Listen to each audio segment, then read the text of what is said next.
لبيك اللهم لبيك لبيك لا شريك لك لبيك إن الحمد والنعمة لك الملك لا شريك لك لبيك.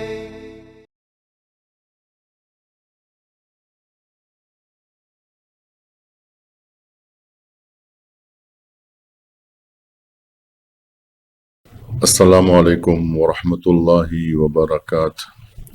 اعوذ باللہ من شر الشیطان اللعین الرجیم، بسم اللہ الرحمن الرحیم، الحمد للہ رب العالمین، الصلاة والسلام علی رسولہ الکریم واہل بیتہ الطیبین الطاہرین واصحابہ المنتجبین، اما بعد، فقد قال اللہ سبحانہ وتعالی بسم اللہ الرحمن الرحیم، فَإِذَا قضيتم من عرفات فاذكروا الله عند المشعر الحرام۔ عزیزان ایمان، ارشاد یہ ہو رہا ہے کہ جب عرفات سے فارغ ہو جاؤ تو مشعر الحرام میں اللہ کو یاد کرو۔ روز عرفہ وقوف در عرفات کے ساتھ اختتام کو پہنچتا ہے اور عید الاضحیٰ کی شب آتی ہے، دن گزر جاتا ہے عرفہ کا میدان عرفات میں، تو جب شام آتی ہے اور وہ رات در حقیقت عید الاضحیٰ کی رات ہوتی ہے،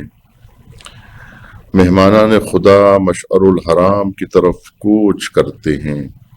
مشعر کی تاریک وادیاں نور معرفت سے جگمگا اٹھتی ہیں۔ یہ مقام ذوق عبادت سے سرشار ہونے کا ہے، عرفان و شناسائی کا وقت ہے، معرفت کے حصول کا وقت ہے، اور ذکر خدا اور یاد آخرت کا وقت ہے کہ انسان مشعر الحرام میں جب رات کا سناٹا چھا جاتا ہے اور تاریکی شب جب چھا جاتی ہے، وہ دن جو عرفہ میں گزارا تھا اب رات مشعر الحرام میں گزار رہا ہے۔ یہ مشعر الحرام مکے سے قریب ہونے کی وجہ سے مزدلفہ بھی کہلاتی ہے۔ تو یہ شب جتنے حاجی ہوتے ہیں وہ عرفہ سے جو کوچ کرتے ہیں، تب میدان عرفہ میں سے نکل کر مشعر الحرام میں پہنچتے ہیں، اور مشعر الحرام میں پہنچ کر وہاں پر نماز مغربین بجا لاتے ہیں۔ مستحب یہی ہے کہ نماز مغرب و عشاء کا پڑھنا مشعر الحرام میں مستحب ہے، اگرچہ کہ تاخیر ہی کیوں نہ ہو جائے۔ مشعر الحرام کی اہم ترین عبادتوں میں غور و فکر ہے، آیات الہیہ پر فکر ہے، جیسا کہ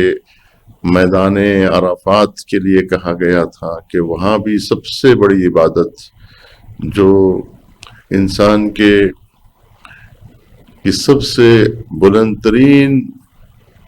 جو جز ہے، یعنی فکر اور خیال، اس کی عبادت، جسم کی عبادت ایک مرحلہ ہے اور فکر کی عبادت ایک مرحلہ ہے۔ یہاں ہم فکر کی عبادت کرتے ہیں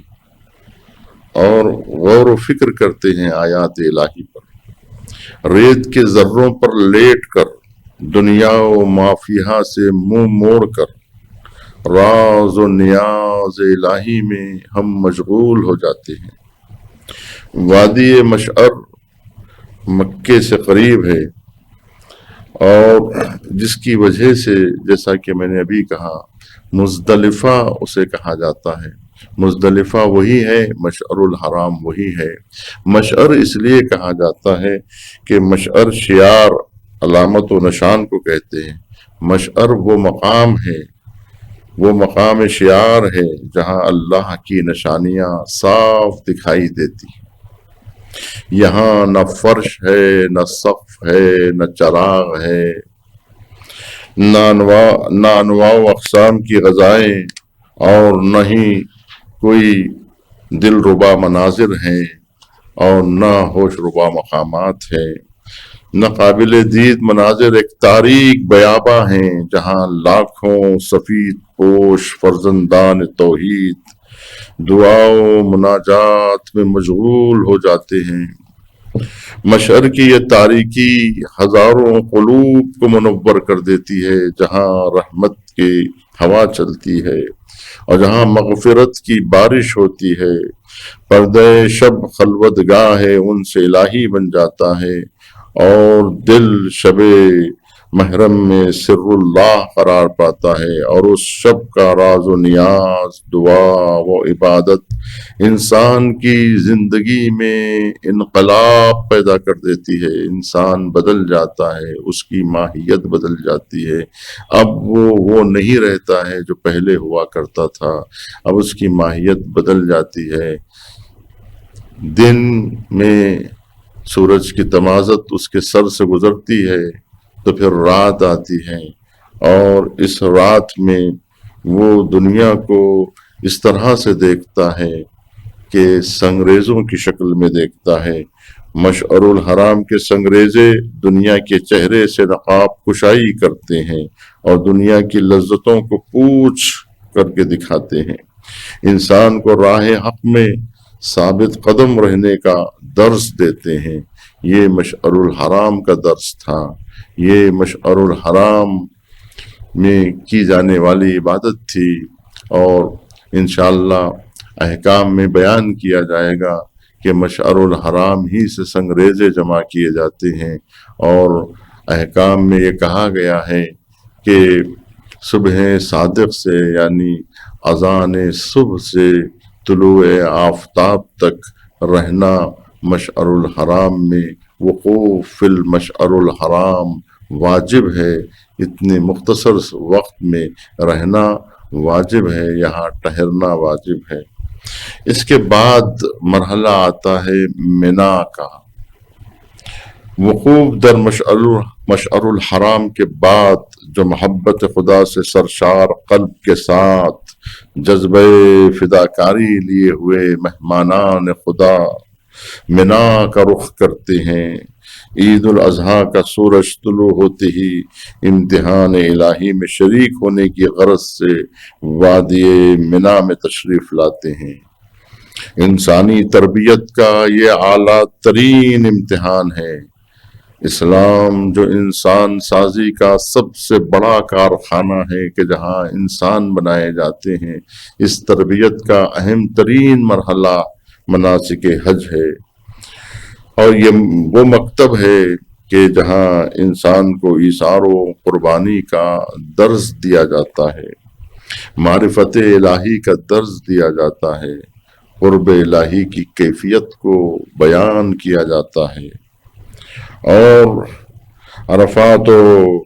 مشعر کی وادیوں میں وقوف کر کے دنیاوی مشاغل سے کنارہ کشی اختیار کرتے ہوئے اور پوری طرح ما سوی اللہ سے اپنی نگاہوں کو بچاتے ہوئے انسان اس دنیاوی مال و متاع کو بے ارزش سنگریزوں کی شکل میں دیکھتے ہوئے اب وہ امر و اطاعت الہی کے امتثال میں میدان عمل میں وارد ہوتا ہے، اور یہی منا میں انسان کی جو ذمہ داری ہے، جو واجب ہے اس منا میں، وہ ہے منا کی جو اہم ترین واجبات ہے، وہ ہے رمی جمرات۔ رمی جمرات یعنی 3 ستون بناؤ میں جمر اولا، جمر وسطی اور جمر عقبہ۔ عید کے دن جمر عقبہ کو رمی کیا جاتا ہے، اور 11 و 12 تاریخ کو اسی بتائی ہوئی بالا ترتیب کے مطابق پہلے بڑے شیطان کو، پھر منجھلے شیطان کو، پھر چھوٹے شیطان کو۔ پہلے دن بڑے شیطان کو، پہلا حملہ بڑے شیطان پہ کیا جاتا ہے، اور اس کے بعد ترتیب کے ساتھ پہلے بڑے پر، پھر منجھلے پر، پھر آخر میں چھوٹے پر، ان تمام شیطانوں پر سنگریزے پھینکنے کے بعد بعض روایات سے استفادہ ہوتا ہے کہ مقام جمرات جناب ابراہیم علیہ السلام کی تعصی ہے، جو جناب ابراہیم علیہ السلام نے مینا کے میدان میں ابلیس اللعین کو سنسار کیا تھا، اور یہی سنت جاریہ اولاد ابراہیمی میں اور ان کے ماننے والوں میں باقی رہ گئی۔ اس عملی مظاہرے کی یاد تازہ رکھنے کی خاطر اور اس یاد کو تازہ رکھتے ہوئے شیطان صفت انسانوں سے بیزارگی کا اظہار کیا جائے، اور اپنے سامنے آنے والے وہ شیاطین جو بھٹکاتے ہیں، چاہے وہ شیاطین جن میں سے ہوں یا شیاطین انس میں سے ہو، انس و جن کے شیاطین سے بیزارگی کا اظہار کرنے کی یہ تعصی ہے کہ انسان یہ درس لیتا ہے کہ وہ شیاطین جو ہمیں بھٹکانے والے ہیں۔ چنانچہ آپ نے دیکھا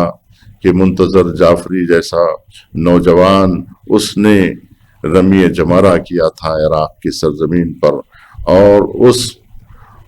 اس پر اپنی رمی جمرہ کر کے جناب ابراہیم علیہ السلام کی تعصی کی تھی۔ تو یہ رمی جمرہ در حقیقت شیطان صفت انسانوں سے بیزارگی کا اظہار ہے، اور شیاطینی عنصر سے تنفر اور جملہ دشمنان اسلام اور فریب کاروں اور گمراہوں سے مبارزہ کرنا ہے اس رمی جمرہ کے ذریعے سے۔ تو ہم دعا کرتے ہیں کہ پروردگار ہمیں بھی رمی جمرہ کرنے کی توفیق حاصل ہو، اور ہم بھی جناب ابراہیم علیہ السلام کی سنت کو جاری و ساری رکھنے والوں میں ہمارا بھی شمار ہو۔ السلام علیکم ورحمۃ اللہ وبرکاتہ، وآخر دعوانا الحمد للہ رب العالمین۔